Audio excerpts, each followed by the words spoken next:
Hey, it's John and Rachel, and we're jagging around today with, well, kind of on a Zoom, but this is the way the Voice TV show works nowadays, that was right? Such a name drop. We're jagging around with Jimmy. You know, Pittsburghers puts a Y on everything.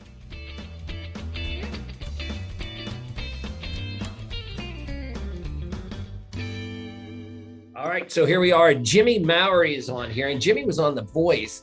And that's not even all that important. The important part is he's from Pennsylvania. Pennsylvania. Well, Pittsburgh would claim him because he's closer to us than Philly. So, you know, Pittsburgh claims anything that's within like a certain mile radius of Pittsburgh. Welcome to Jaggin' Around. And I have to say, we were joking with each other, like when we first emailed, we hadn't heard back, but we found out later you answered right away, but it just didn't get to us. And we thought, did the term jag-off turn him off? And then we found out you were Pittsburgh related, so it didn't at all. You were super excited to come on. Yes, exactly. I saw it and felt right at home.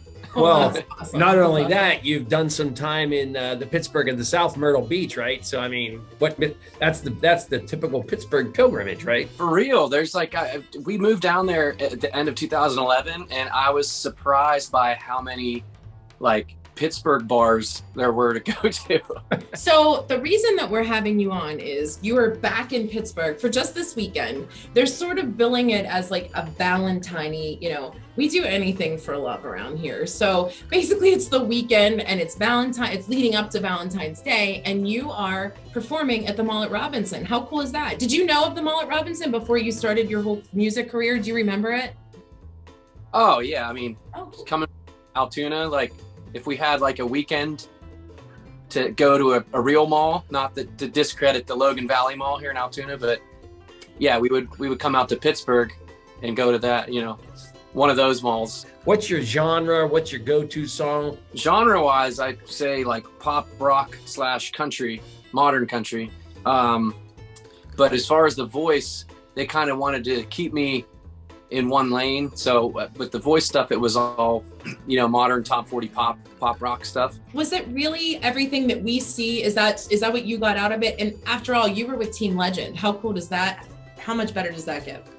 Yeah, that was amazing, because he's such a down to earth, just such a nice guy, and just so normal for like his status, you know?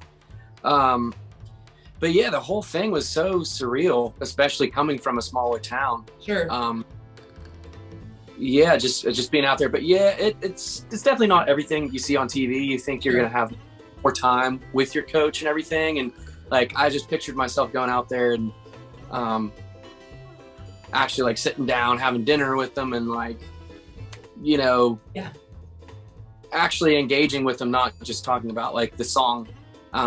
Where we only had like 30 minutes to really work with the coach, like on the song. Okay. And, you know, so it didn't really get to a personal level at any point, at least while I was there. Sure. So we can't steal your phone and get John Legend's phone number, right? Is that what you're saying?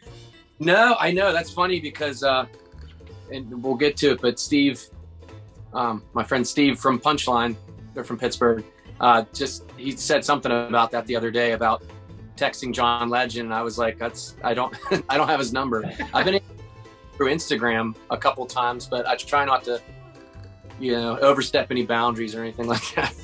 Well, and you just led us to the next step in that you're coming to Pittsburgh not only to perform at the Mall at Robinson, but you're going to be doing some recording. Talk about that Pittsburgh hookup. Yeah, so I grew up in like because we say like pop punk scene. Around here in Altoona, so like our band that we like all idolized was Punchline, and they were from Pittsburgh, so they were like the biggest band in our genre as far as like in our area. So I grew up in playing some shows with them here and there, and now, you know, we've all kind of grown up and everything, and you know, now I would consider him a friend. And yeah, I'm gonna be heading to his studio the next 2 days here to start working on all the new stuff to release this coming year.